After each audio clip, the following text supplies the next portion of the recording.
Hi everybody, welcome back to English 112. This is for our class for Thursday, the 23rd, where I wanted to put some closure on Rose for Emily, and I also wanted to move forward with our three next short stories, and I also wanted to talk a little bit about our first paper on short story.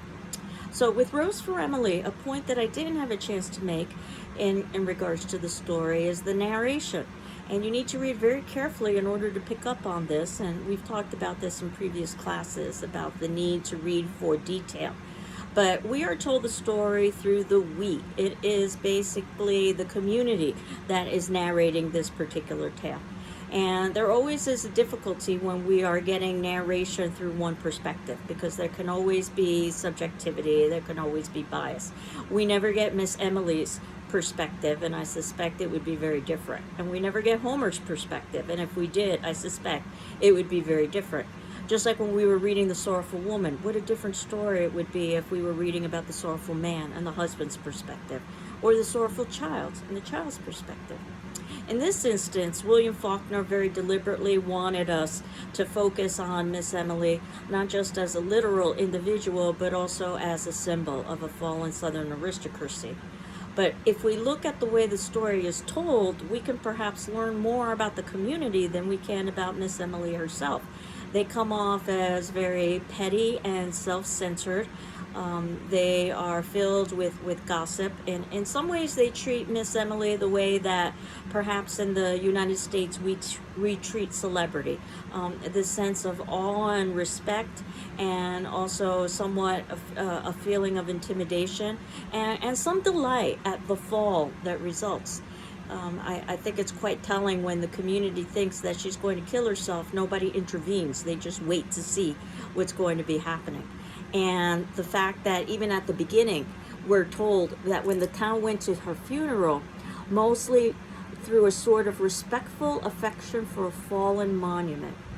And I don't know about you, but I certainly wouldn't want to be thought of as a fallen monument upon my death. The women, mostly out of a curiosity to see inside her house, which no one save an old manservant, combined gardener and cook, had seen for 10 years. And then, of course, we're told about the house, which is described in very Gothic terms.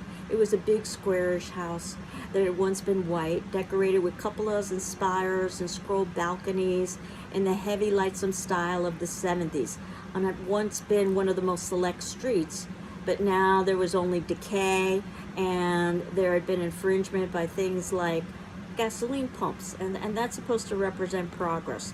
The fact that wagons had been replaced by automobiles, for instance. And then we're told in the third paragraph that Miss Emily had been a tradition, a duty, a care, a sort of hereditary obligation. And again, none of this portrays either Miss Emily in a positive light, nor the community in a positive light. And of course, as we continue on reading about this particular story, what we find out is that our last climax, which happens to be in paragraph 60 on page 83, then we notice that in the second pillow was the indentation of a head. One of us lifted something from it, and leaning forward, the faint and invisible dust dry and acrid in the nostrils, we saw a long strand of iron gray hair. Keep in mind that Miss Emily has been a recluse for years and years, and no one has tried to intervene. When there was a smell coming out of her house, rather than seeing if there was something wrong or there was a way that they could assist, they just merely covered it up. So again, this community comes off in a very negative way. And I think I mentioned that William Faulkner comes from the South himself, and oftentimes portrayed, particularly the Old South, in a negative way because of its history with slavery and racism and discrimination. If you weren't necessarily quite sure how to read this particular story, you could always read the questions at the ending. So on page 83, we're asked, how could this be rewritten as a piece of formula fiction? As I had indicated, it's the mixed chronology that makes this story not be a piece, or at least not resemble the plot of a piece of formula fiction. But of course, there's much more to the story in terms of language and depth and complexity that makes it rise much above a formulaic piece. What is the effect of the final paragraph in the story? Notice we aren't given the details. The idea is that our mind is supposed to supply the details of what has happened, because our minds can generate something much more gruesome, probably, than an author could ever construct. What details foreshadow the conclusion of the story? And again, in rereading the story, you'll see there are many details. Contrast the order of events as they happen with the order in which they are told. How does this plotting create interest and suspense? So if you were reading the questions at the end, there are enough clues in these questions for you to basically get the sense that the chronology is important in terms of our understanding this piece. And then question 5. Faulkner uses a number of Gothic elements in the plot: the imposing decrepit house, the decayed corpse, the mysterious secret horrors connected with Emily's life. And we talked a little bit last class about Southern Gothic. How does the information provided by the exposition indicate the nature of the conflict of the story? Exposition is where we get background information. Now, keep in mind that I had also asked you to skim, very briefly, the glossary that appears at the ending of the text. I just wanted you to be aware, first of all, that a glossary exists.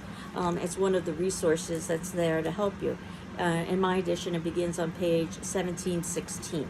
And while we aren't necessarily going to be dealing with all of these literary terms, we will talk about quite a few. In fact, we already have in many respects. Take exposition, for instance, which is defined on page 1723. A narrative device often used at the beginning of a work that provides necessary background information about the characters and their circumstances. Exposition explains what's gone on before, the relationships between characters, the development of a theme, and the introduction of a conflict. So if you were exposed to the word exposition, you didn't remember what it meant, or you were not certain what it meant, certainly you could look it up on your own, but you can also go to the glossary of your text as well. And the question is, in question A, in what sense does the narrator telling the story serve as the kind of rose for Emily? Why do you think the narrator uses the we rather than I? And again, the story is more about the sense of community, a community that refuses to help Miss Emily than any individual. Explain how Emily's reasons for murdering Homer related to her personal history and the way she handled personal conflicts. We definitely know she has problems with death. We're also told that Homer is not likely to want to commit to her. I know that there's been a lot done with some of the language that's used in that particular story about Homer, that he liked men, and does that mean that there's some sort of homoerotic implications? And it's more likely that he was simply a bachelor that enjoyed the company of his friends, and didn't want to commit. But regardless, what's more important is not Homer's sexuality, but Emily's response to the fact that Homer is not going to be able to give her what she wants, a permanent partner. So she makes sure that she gets a permanent partner by killing him and staying with the body. So the questions at the end can be very helpful for you. Discuss how Faulkner's treatment of the North and South contributes to the meaning of the story. Or explain how Emily's, I've already discussed that, Emily's reasons for murdering Homer are related to her personal history. And you remember that I had also assigned a very brief interview after this piece on page 84 on A Rose for Emily, from William Faulkner. Now notice that the interview occurs in 1959, while A Rose for Emily was written in 1931. So this is decades after the fact. That might have something to do with some of the answers that Faulkner supplies. When he's asked, what is the meaning of A Rose for Emily, Faulkner basically says, it's the woman basically had no life at all. Her father had kept her more or less locked up, and she had a lover who was about to quit her. She had to murder him. It was just a rose for Emily. And I can tell you that I personally am not terribly satisfied with that answer. We talked last class about some of the possible symbolism associated with the title and all of the ways that rose could be used to represent flower, and all of the ways that flower has symbolic meaning. But rose is also a color, and it also is the past tense of rise. The idea that this story is a kind of tribute to Emily, but it also is in some ways an examination of how Emily is abandoned by others, and all she has perhaps is a rose, rather than the companionship and the friendship and the support that she needed. I could go on and on about the possibilities of a Rose for Emily, and William Faulkner does not. Whether it's because so much time has elapsed that he's not quite remembering or cares to remember about the text, whether it's because he doesn't necessarily want to give away the answer because that takes away some of the mystery and the mystique that a reader experiences when they have to figure it out on their own, or some combination thereof. And I use this interview as an example of how ultimately an author can take a particular position on a text. That doesn't mean that that is the definitive or only position on a text. We as readers can come up with other positions, and in some respects, positions that even contrast with the author's position. And as long as we've got evidence within the text to support it as a possibility, then ultimately we are fine from a literary analysis perspective. And then the interview continues, and the interviewer asks, well, it's been argued a Rose for Emily is a criticism of the North. Some have said it's a criticism for the South. And can we say this is more criticism of the time? And I can say that this question, it basically comes from the idea that Emily represents South and Homer represents North. And the writer, Faulkner, responds, I don't know, because I was simply trying to write about people. The writer uses environment, what he knows. And if there's symbolism in which the lover represented the North and the woman who murdered him represented the South, I won't say that's not valid and not there.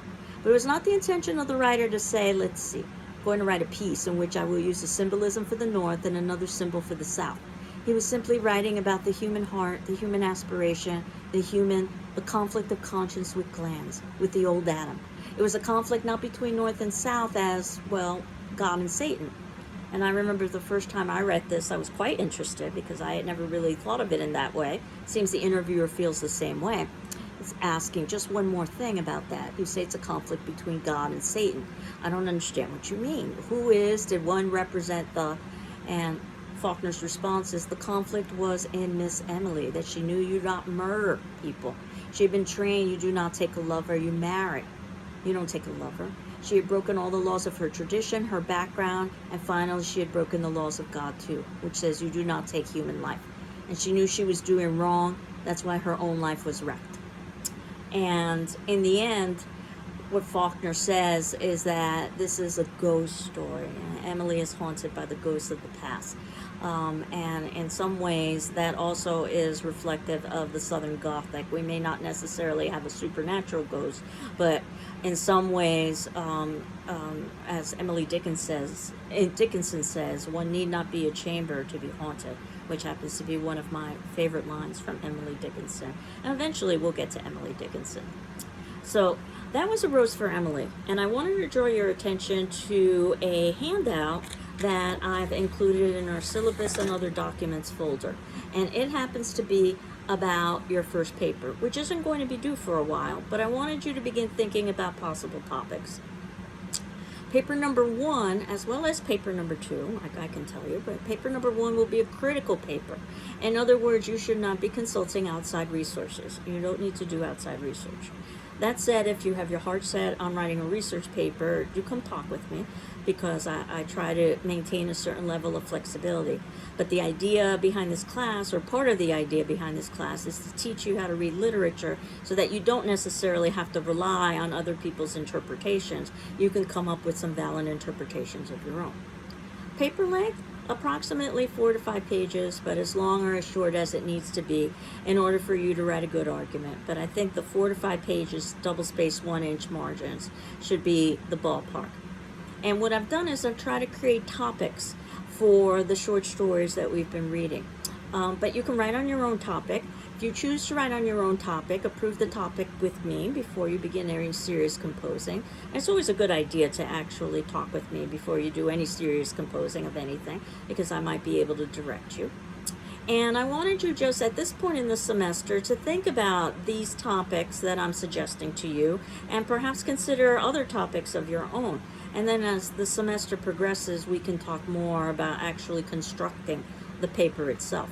So what I try to do was to identify topics for each of the major works that we either have read or will be reading in the short story unit. So question number 1 is to discuss the theme of isolation in Godwin's A Sorrowful Woman. And certainly the sorrowful woman isolates herself physically from the family, but the idea that the sorrowful woman feels isolated from society because of the roles that she feels burdened by is a much greater, I think, commentary in that piece. And notice how many of these topics would work for many of the stories we're reading. Isolation is not the only piece that I should say, sorrowful woman is not the only piece that has the element of isolation within it. Or 2, discuss the use of symbolism in Chopin's The Story of an Hour. And we had talked a little bit about how short The Story of an Hour was and all of the symbols associated with freedom and with renewal. But that's not to say that this is the only story that has symbolism within it. Discuss the theme of death in Faulkner's A Rose for Emily. And as I've been suggesting, it's more than just the literal deaths of the characters, but it also happens to be the death of an old way, a Southern aristocratic way of living. Compare the theme of love in A Rose for Emily and Van der Zee's A Secret Sorrow. And remember, we were reading A Secret Sorrow as an example of formulaic fiction, that it didn't really have a whole lot of depth or complexity. But the way that love is presented in Van der Zee's A Secret Sorrow is quite different than the way it is presented in Faulkner's A Rose for Emily. So doing a comparison and a contrast, I've always liked comparison and contrast papers, where you can take 2 stories and show similarities and differences. Though you don't necessarily have to do that. You can certainly focus on one piece. I would not focus on more than 2 stories, however, because then you would really need to do a much more detailed analysis than what you would be able to do in a 4 or 5 page paper, which is our ballpark. The following questions are with stories that we're going to be discussing, so in some ways these are hints or clues of things to look for with these pieces. Discuss the theme of ambiguity in Young Goodman Brown, which we're going to be talking about in the next few minutes. So you can bet that in Young Goodman Brown there are elements of ambiguity. 6, discuss the role of conflict in Hemingway's A Soldier's Home. And while I would say all of the stories have conflict, A Soldier's Home happens to be about literal conflict, war, as well as psychological conflict. Discuss the theme of battle in Ellison's Battle Royal. And you can tell just from the title that obviously battle is going to be important. There's a literal boxing match. But there are many battles, including internal battles, that go on within that short story. And another compare and contrast possibility. The last 2 short stories we are going to be reading are very short indeed. They're only about a page or so long, so I thought that perhaps comparing and contrasting them, that would be interesting. Compare and contrast Kincaid's Girl with Carver's Popular Mechanics. And then I've got a little note at the bottom that a good question to ask yourself when you're writing a paper or reading someone else's writing is, have I, or has the author, said this as clearly, concisely, believably, or gracefully as possible?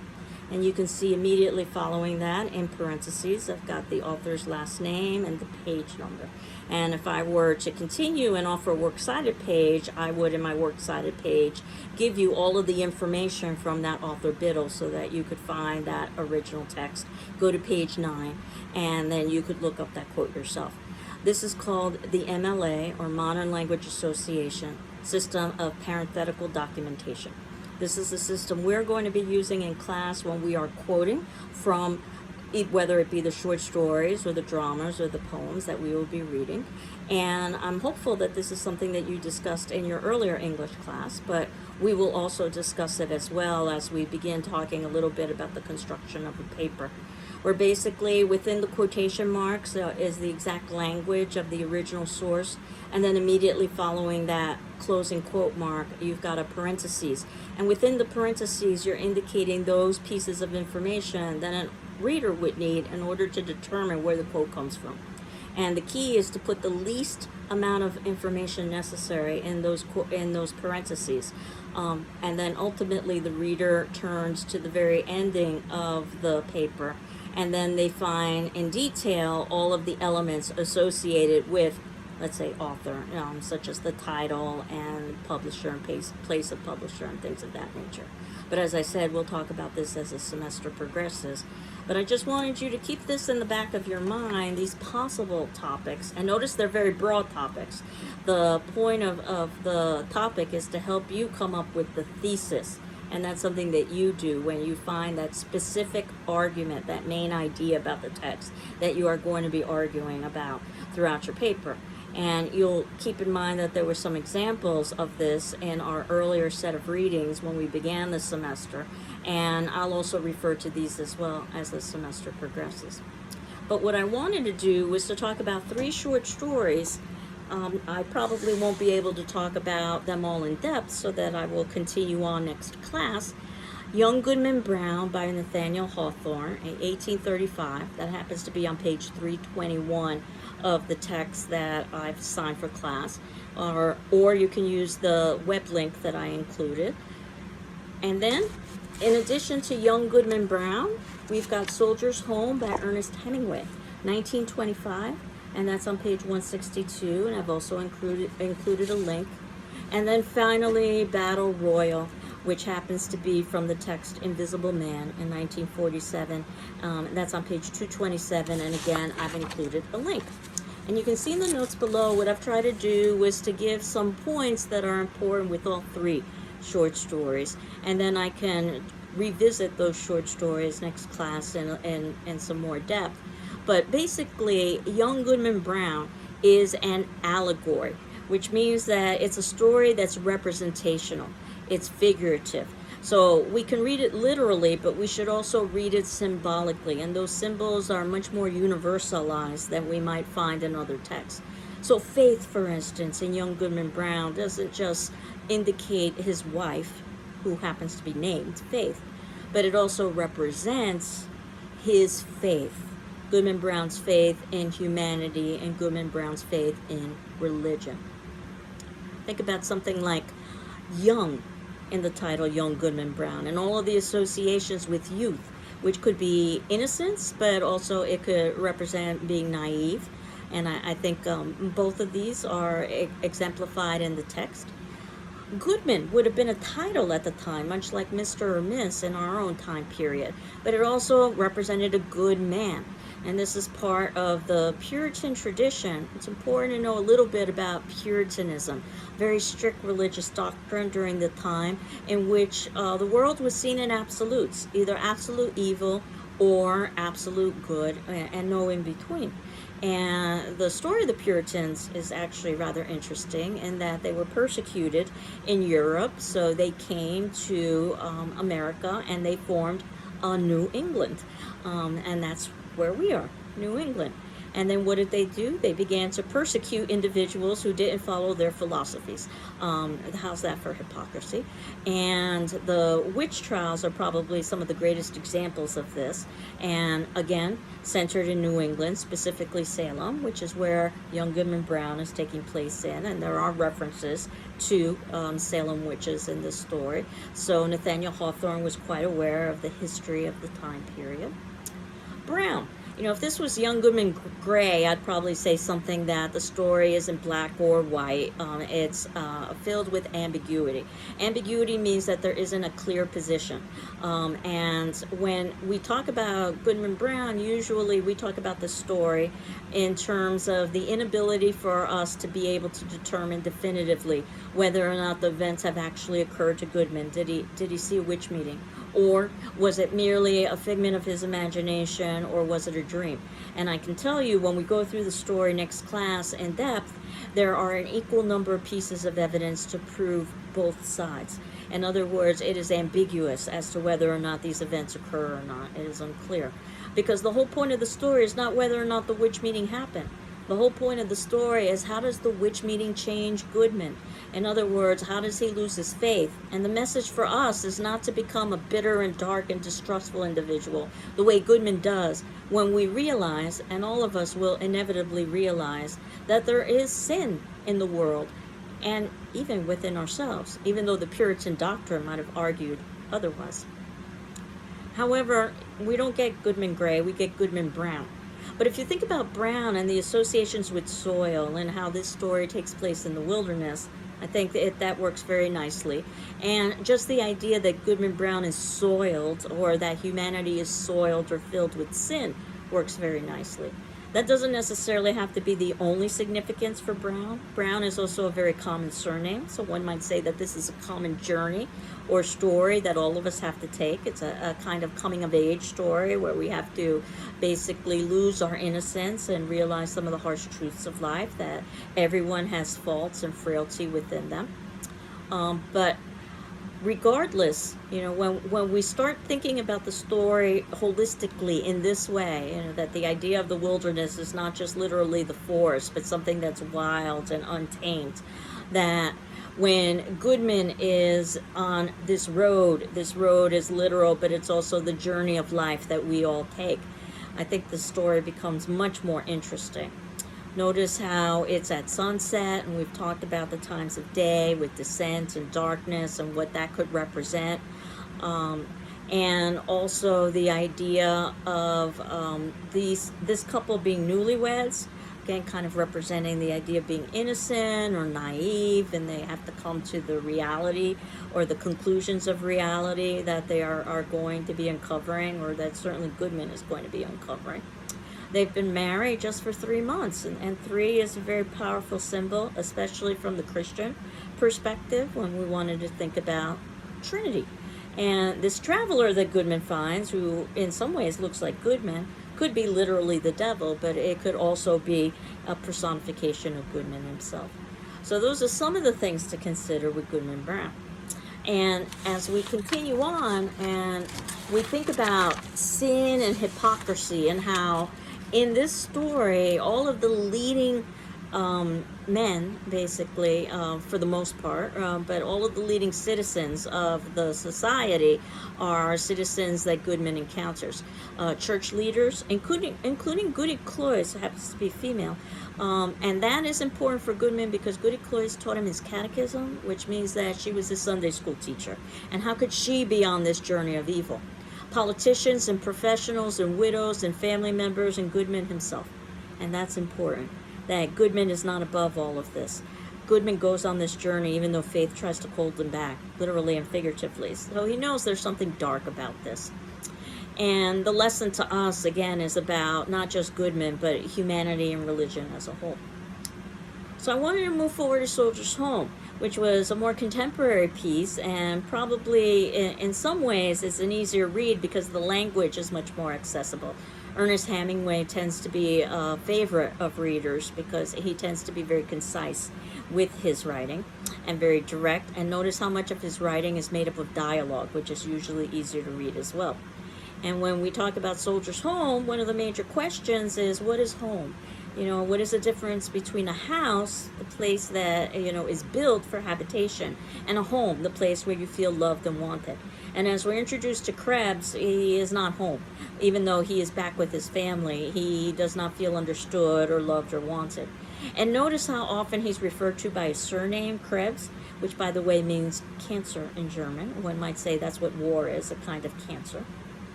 But at any rate, soldiers are oftentimes referred to by their surname. The idea that even though Krebs is home, he's really not home. He's still, in many ways, in the war.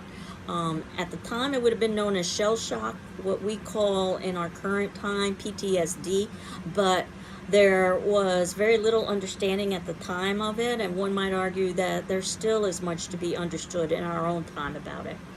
And Hemingway is a master with details. So, for instance, when we get that picture in the beginning, that military picture where the uniforms don't fit and the rind doesn't show and the girls aren't pretty, this is supposed to be a representation of the ugly reality of war, not the way that war would be portrayed, especially during this time period, as something that would be filled with romance and adventure and possibility, but that the reality would be much, much different.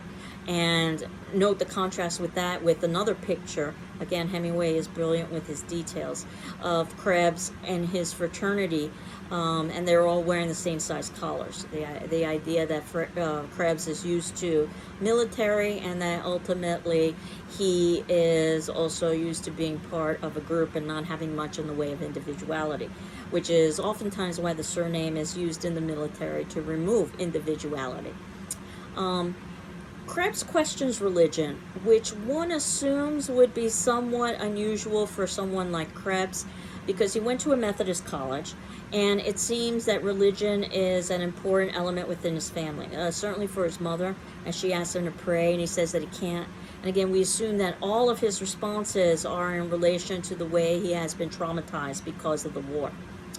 And we see how fickle and superficial civilians are, and that they can't even greet Krebs with the hero's welcome, because the hero's welcome is over. It was thought that Krebs came back from the war too late, which goes to show that, again, a commentary on civilian culture, that we are interested but only up to a point, and that ultimately veterans are left to their own devices.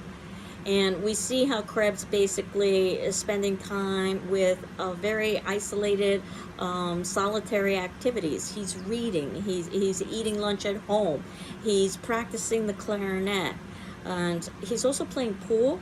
And notice that when you play pool, you have to shoot, and how well that works with what a soldier does by aiming and shooting. Again, all very deliberate on Hemingway's part. And he spends a good amount of time talking about how he wants to avoid consequences. Krebs doesn't want responsibility, he doesn't want relationship. That says he has a very interesting dialogue with his sister when she asks, will you be my beau? And I can tell you right now, there's nothing sexual about this. It's more of a younger sister having a certain level of hero worship, and he knows that it isn't to be taken seriously, so he can play with her, because she's not going to have the kind of expectations that a real romantic partner would have of him. And we see that as he continues to converse, his name, Harold, which his mother uses, and that makes sense, because to her, she is, or he is, her little boy. You know, she's very concerned that he hasn't gotten a job, and then in fact, she even tries to bribe him. Both his parents try to bribe him by offering him the family car if he will play by the rules, in other words, reintegrate back into society, even though he's completely unready to do such a thing. And you may or may not have noticed that he has no direct conversation with his father, which shows how distanced his relationship is with his father. The ending, when Krebs decides to go to Kansas City and get a job and watch his sister play indoor baseball, we can see that as a positive, in that he basically is no longer isolating himself and is ready to move on with his life. But we can also see that as a negative as well, in that he's unwilling to face the demons with his family. He realizes that it's easier to run away than to try to confront them. Again, that ambiguity is one of the things that makes literature so interesting. And if you'll remember, when we were talking about literary analysis and people like the deconstructionists love a story like Young Goodman Brown, let's say, because you can never definitively come to a conclusion if Goodman actually dreamed the episode or there was actually a witch meeting. So a deconstructionist would say that that contradiction basically negates itself. It's almost like adding a positive and negative number. It collapses into nothingness. But I think it's important that we have that ambiguity, because ultimately in Young Goodman Brown, the point is not necessarily what happened. The point is, how is Goodman changed because of what did or did not happen. In the end, it just doesn't matter. And then with Battle Royal, and this was part of a novel entitled Invisible Man. This came out in 1947. It's on page 227, and again, you can see that I've included a link. And in my mind, Invisible Man is perhaps one of the best written novels that has ever existed. So that's pretty high praise. And one of the reasons why I say this is because it's a masterful exercise in symbolism and in detail and imagery. In many ways, it reads like a short story, even though it's several hundred pages long. That every word counts. That said, Ellison wrote this piece when he was quite young, so he always had to live in the shadow of it. It was an instant hit, and individuals expected bigger and better things from him, and he was really never able to produce. If he had done this at the ending of his career, this would have been his crowning achievement, I suspect. Invisible Man, and I can tell you the story of the text as a whole, even though we're not reading the text of a whole. It's a story of a man who calls himself invisible because he is black. And he says that society does not see him for his individuality, it merely sees him for the color of his skin. And then he is an older individual who basically is reflecting back on his youth. And when the story begins, he actually happens to be in the basement of a neighborhood that's all Caucasian, so he would never be allowed to live there. And so he's broken into the basement and he's surrounded by darkness. That said, he has found a way to set up all of these electric lights. Basically, he's stealing power from the power company, and this is an important idea throughout the novel about who has power and how do you get power and how do you take power. So he's surrounded by light and also darkness, and light and dark is a major theme throughout the story. As he tells his story over several hundred pages, it's basically divided up into several elements. The first is his youth, and this is what we see in Battle Royal, where he is a teenager who is very successful in high school. He's been called to deliver a speech. This is the story that we read. At the ending of his speech, he's given a scholarship to college, and one would think that that would be positive, though there's enough foreshadowing in just the brief piece that we're reading to show that it's not positive. We spend the next couple hundred pages with him in college, and we realize that he has been in effect lied to by society, that college is not going to give him access to opportunity or to equality because of the discrimination and racism and bigotry of his society. So he decides that instead what he needs to do is to work through the political system to try to enact change. And he does that for a couple of hundred pages, and then he realizes that the political system is also rigged, and there isn't any way that he can achieve equality or respect or dignity through the political system because it is filled with racism and bigotry and discrimination. This is when he comes across a character who's named Ross the Destroyer, a very good name for this character because this character does destroy things. And Ross the Destroyer argues that the only thing to do is to have revolution, destroy the current society and rebuild it fresh. So he joins Ross, and they do for a couple of hundred pages some work together, and by the ending, basically they've incited a riot that's led to the burning down of their community. And as the Invisible Man is watching everything burn around him, he realizes this is not the solution either. All he's doing is hurting himself and he's hurting others, and this is not going to lead to any kind of real change that will bring him respect or dignity or honor, because ultimately society is still filled with racism and bigotry and discrimination. So at that point, remember we're at the ending of the novel, he decides to take a time out, if you will.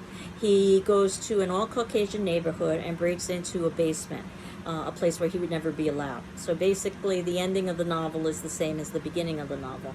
And he goes into this basement where he's surrounded by darkness, but he finds a way to steal from the power company and sets up all of these lights. So he's stealing power from the power company when he is surrounded by darkness but also light.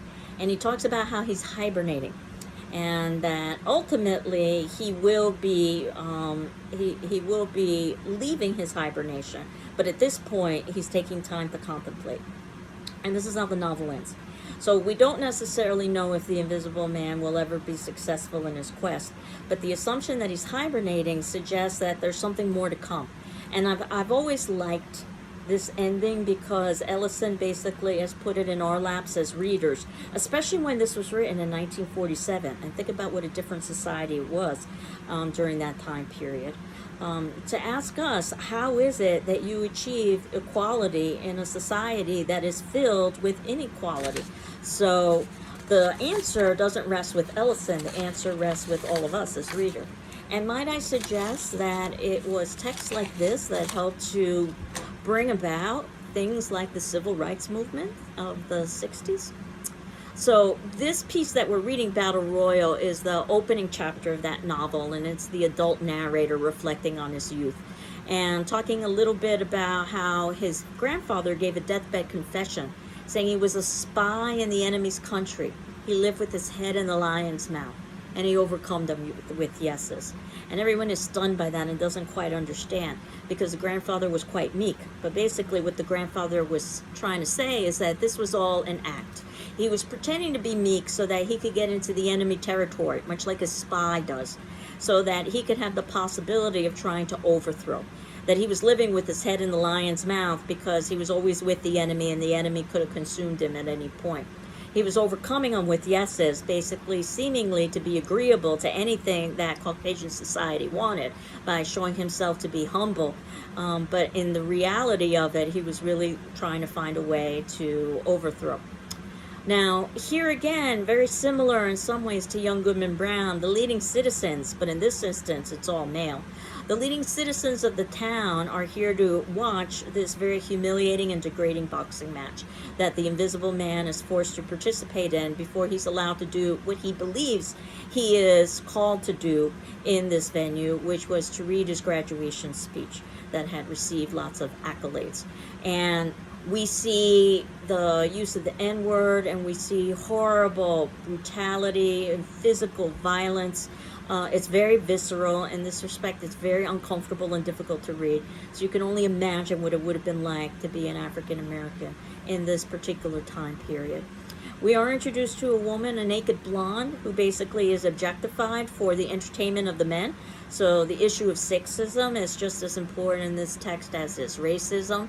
And she has an American flag tattoo, and that is supposed to be symbolic of America. She is representational of America. Basically, the black man can look, but they cannot touch and they cannot possess. And they're so humiliated is that it's obvious that they're feeling some sexual excitement and looking at her. But they also know that illustrating any kind of interest or sexual excitement to a Caucasian woman could result in death. So you can see the impossible situation that they're put into, as well as being degraded and humiliated.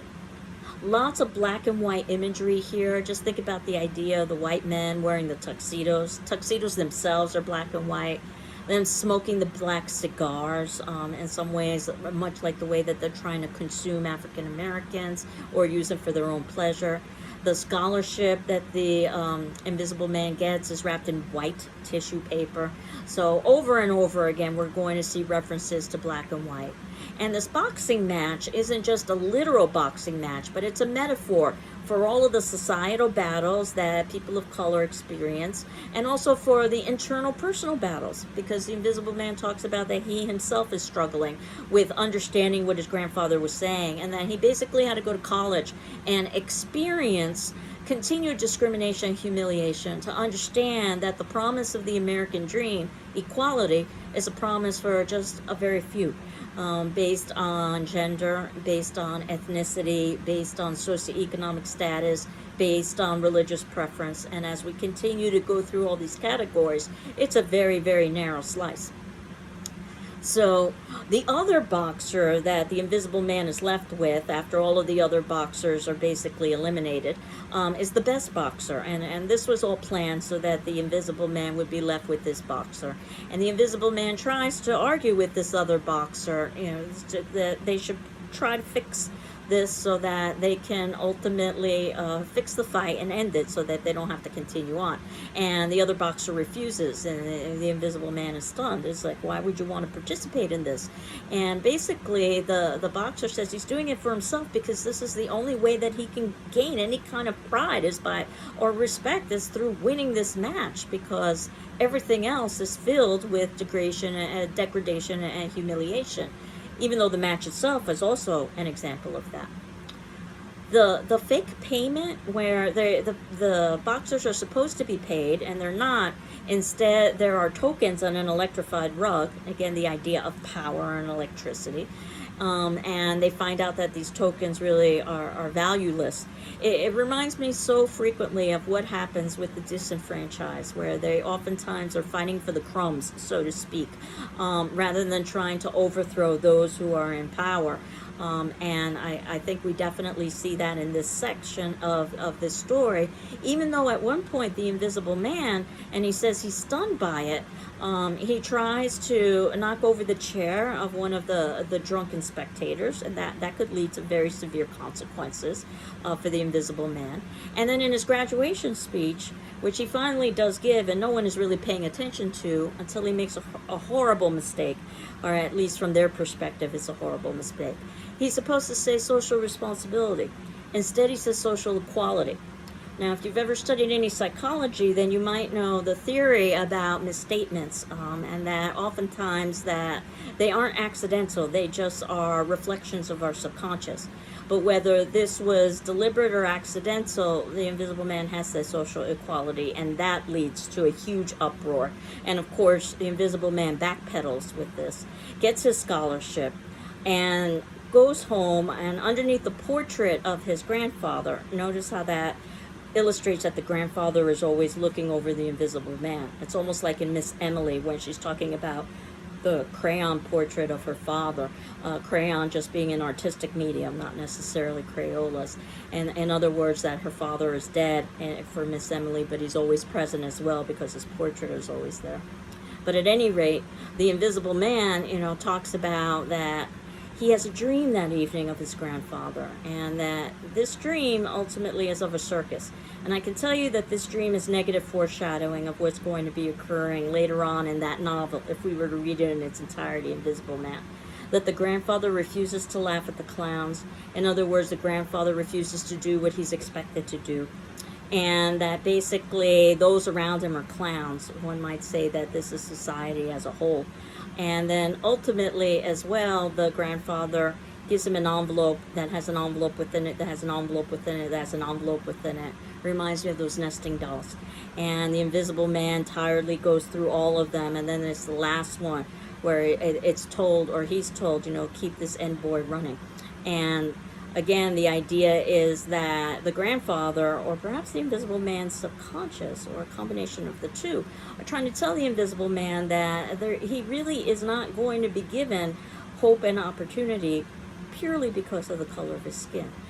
So this gives you a general sense of the three stories, and I wanted to talk about all three in a bit more depth next class and talk about some quotations. But I thought that for today's attendance question, and this will be due on Friday at 10 a.m., but if you need an extension, please let me know and I'll be happy to grant it to you.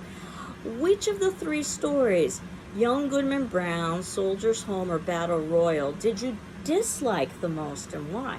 And I understand that oftentimes we talk about what we like the most, but sometimes what we dislike can be equally important. So which of the three did you dislike and why did you dislike it? So again, we'll continue on next class and finish up with these three pieces, as well as talk a little bit more about writing.